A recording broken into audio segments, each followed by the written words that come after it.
కొడుకుని inter first ఇయర్లో ఇక్కడ జాయిన్ చేసినావు. నాకు జాయిన్ చేసినప్పుడు 120 మెంబర్స్ అన్నారు. రూమ్కి ముగ్గురు ఉంటారు, ఒక్కొక్కసారి 4 ఉంటారని చెప్పారు సార్. జాయిన్ చేసాము, అంతా బాగుంది. తర్వాత వాడికి మేము వచ్చి చూస్తూనే ఉంటాము సార్, వాళ్ళకి కాల్ చేస్తూనే ఉంటాము, చెప్తూనే ఉంటాం సార్. మాకు ఏదైనా చెప్పండి సార్, ఏ ప్రాబ్లం ఉన్నా చెప్పండి, ఏదున్నా చెప్పండి, మేము వస్తాము, మాతో మాట్లాడించండి అని చెప్తూనే ఉంటాం సార్. అయినా కానీ వచ్చిన గంట సేపు కూర్చోబెడతారు కానీ వచ్చి మాట్లాడియరు సార్. మా బాబుని అస్సలు మాట్లాడియరు. ఏదో బతిలాడి తీసుకొచ్చి మాట్లాడతాం సార్ వాడితో. అవుటింగ్ ఏమన్నా అయ్యారు. ఒక 2 రోజుల క్రితం నాకు ఫోన్ చేసిండు సార్. నైట్ టైంలో ఫోన్ చేసి, మమ్మీ నాకు ఎట్లనో అనిపిస్తుంది మమ్మీ, నాకు మీరు డబ్బులు ఎక్కువ పెడుతున్నారట, మీరు నా కోసం డబ్బులు ఖర్చు పెడుతున్నారట అంటున్నారు మమ్మీ అన్నాడు సార్. అదేంటి నాన్న అట్లా ఎందుకు అనుకుంటావు, ఏమనుకోకు నాన్న అంటే, నాకు ఏదేదో అంటున్నారు మమ్మీ, నాకు ఏదేదో అనిపిస్తుంది మమ్మీ అని కాల్ చేసి పెట్టేశాడు సార్. తర్వాత నెక్స్ట్ మా తమ్ముడే పంపించాను సార్ కాలేజీకి. పంపిస్తే అడిగితే తర్వాత చెప్తాలే మమ్మీ, ఇక్కడ సార్ వాళ్ళు ఉన్నారు, ఇంటికి మళ్ళీ అవుటింగ్ తీసుకెళ్ళు, అప్పుడు వచ్చాక చెప్తా మమ్మీ అన్నాడు. అంతే సార్. ఇక తర్వాత ఏమైంది ఏమో సార్. మంచిగా అంత హైట్ ఉంటాడు సార్ నా కొడుకు. యాక్టివ్గా ఉంటాడు సార్, మంచిగా ఉంటాడు సార్ నా కొడుకు. మేము ఎప్పటికప్పుడు కనిపెట్టుకుంటూనే ఉంటున్నాం సార్. సార్ వాళ్ళకి కూడా కాల్ చేస్తే ఎవరు రెస్పాన్స్ అవ్వరు. మా బాబు ఎట్లున్నాడని అడిగినా చెయ్యరు, ఏం చెయ్యరు. ఫీజుల కోసం మాత్రం ఫోన్ చేస్తారు సార్ వాళ్ళు. నా కొడుకుని వాళ్ళు చూడలేదు సార్, పట్టించుకోలేదు సార్. నాకు ఫోన్ చేసి బాధపడ్డాడు సార్. ఏం జరిగింది చెప్పు నాన్న అంటే, చెప్పి లోపు ఇట్లా అయిపోయింది సార్. ఏం జరిగిందో తెలియట్లేదు నా కొడుకు. ఈ కాలేజీలో, హైదరాబాద్ విజ్ఞాన కాలేజీలో మా తమ్ముడు కొడుకుని ఫస్ట్ ఇయర్లో జాయిన్ చేసినామండి. ఫస్ట్ ఇయర్ జాయిన్ అయిన పిల్లగాడు మంచి చురుకు ఉండే, 10th క్లాస్ కూడా మంచి మార్కులు వచ్చినాయి. మంచి మార్కులు వచ్చిన తర్వాత ఇక్కడ ఎంపీసీగా జాయిన్ చేసినాం. పిల్లగాడు చురుగ్గా ఉండేది, మంచిగా చదువుకున్నాడు. ఫస్ట్ ఇయర్ వాళ్ళే ఉన్నారు, సీనియర్స్ లేరు, మీరు జాయిన్ చేయండి చెప్తే జాయిన్ చేసినాం సార్.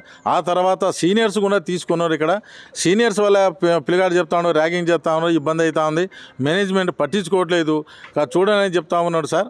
ఎన్నిసార్లు మేనేజ్మెంట్ చెప్పినా ఎలాంటి పట్టింపు లేదు సార్. చాలాసార్లు చెప్పిన మేనేజ్మెంట్ వాళ్ళకి ఫోన్ చేసి చెప్పిన, పిల్లగాని తీసుకుని పోవాలన్నా ఏమన్నా పర్మిషన్ అయితే ఇవ్వట్లే, కానీ ఫీజులు మాత్రం ముందే వసూలు చేస్తాం సార్. రాత్రి అనుకోకుండా జరిగిందనేసి మా తమ్ముడికి ఫోన్ రావటంలో మేము రాత్రి హుటాహుటిన ఇక్కడ హైదరాబాద్ 2:30కి వచ్చినాం సార్.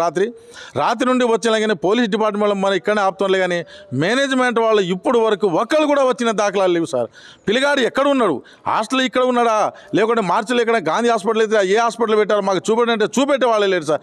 రాత్రి నుండి ఏమీ లేకుండా మేము బాధపడుతూ ఇక్కడే ఉన్నాను, కానీ ఎవరు పట్టించుకునే నాదుడే లేడు సార్. ఈ కాలేజీ వాళ్ళ మేనేజ్మెంట్ వాళ్ళకి ఎన్నిసార్లు అడిగినాం మేము. సీఏ గారికి చెప్పాను, సీఏ గారు మేనేజ్మెంట్ వాళ్ళని పిలవండి, మా అబ్బాయి ఎక్కడున్నాడు, ఏం చేస్తున్నాడు, అసలు ఎక్కడ పెట్టారు, మాకు తెలియకుండా పంపడానికి కారణం ఏంది, మావాడు ఏం చేసిండు, ఏం చేశారు, ఎలాంటి సమాచారం ఇవ్వకుండా ఇది చేయడం కారణం ఏంది, సీఏ గారిని రాత్రి నుండి అడుగుతూనే ఉన్నాం సార్.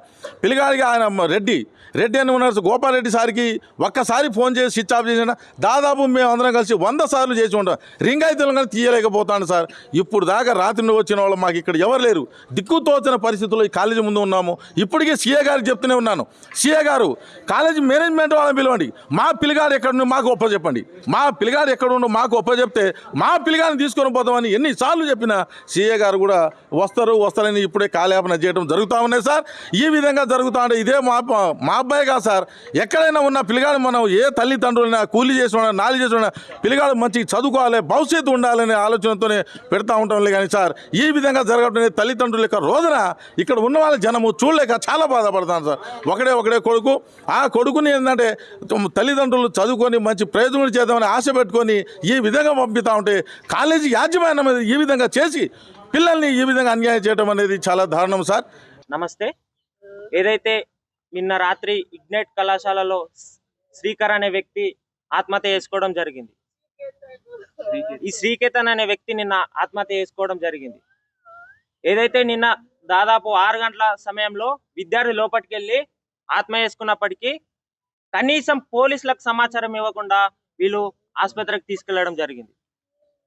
మేము ఒకటే డిమాండ్ చేస్తున్నాం, ఏదైతే విద్యార్థి ఆత్మహత్య చేసుకున్నప్పుడు పోలీసులకు సమాచారం ఇవ్వకుండా హాస్పిటల్కి తీసుకెళ్లాల్సిన అవసరం ఏముంది? అంటే దీని వెనుక ఏం దాస్తున్నారు? యాజమాన్యం కావచ్చు, లేకపోతే పోలీసులతో కలిసి కుమ్మక్కయి ఈ విషయాన్ని దాచిపెట్టాలనే ఒక విషయం దాచిపెట్టాలని చెప్పి ప్రయత్నిస్తున్నట్టు మనకు క్లియర్ గా అనిపిస్తుంది.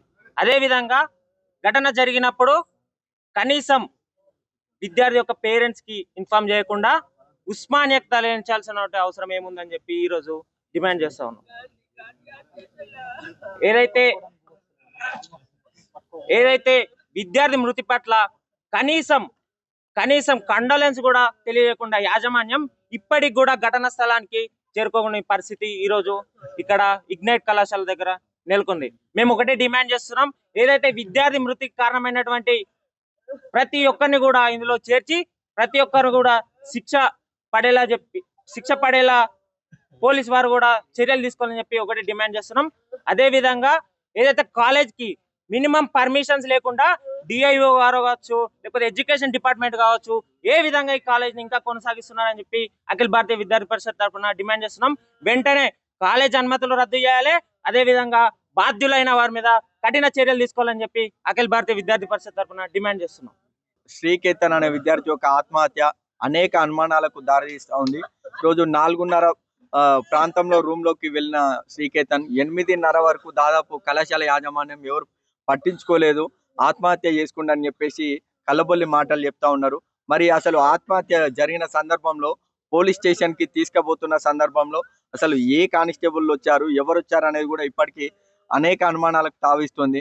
మరి పోలీసులకు సమాచారం ఇవ్వకుండా ఏ రకంగా హాస్పిటల్ కు తీసుకుపోయారు, మరి తల్లిదండ్రులకు సమాచారం ఇవ్వకుండా ఏ రకంగా గాంధీ హాస్పిటల్ మార్చురీకి అంత రాత్రిన అకస్మాత్తుగా తరలించాల్సినటువంటి అవసరం ఏమొచ్చింది? ఈ ఆత్మహత్య వెనుక అనేక అనుమానాలు దారితీస్తూ ఉన్నాయి.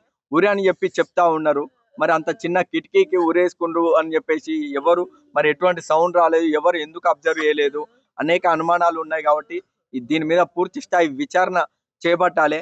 కళాశాల యాజమాన్యం దాదాపు 3 గంటల ప్రాంతం నుంచి చల్ల ఎదురు చూస్తున్నప్పటికీ కూడా ఇప్పటికీ కళాశాల యాజమాన్యం నుంచి ఎవరు కూడా వచ్చి సమాధానం చెప్పే పరిస్థితి లేదు. వెంటనే కళాశాల యాజమాన్యాన్ని అరెస్ట్ చేయాలి. ఎటువంటి అనుమతులు లేకుండా నడుస్తున్నటువంటి ఇగ్నైట్ కళాశాల గుర్తింపును రద్దు చేసి న్యాయం చేసేలా చర్యలు తీసుకోవాలని చెప్పేసి మేము డిమాండ్ చేస్తా ఉన్నాం.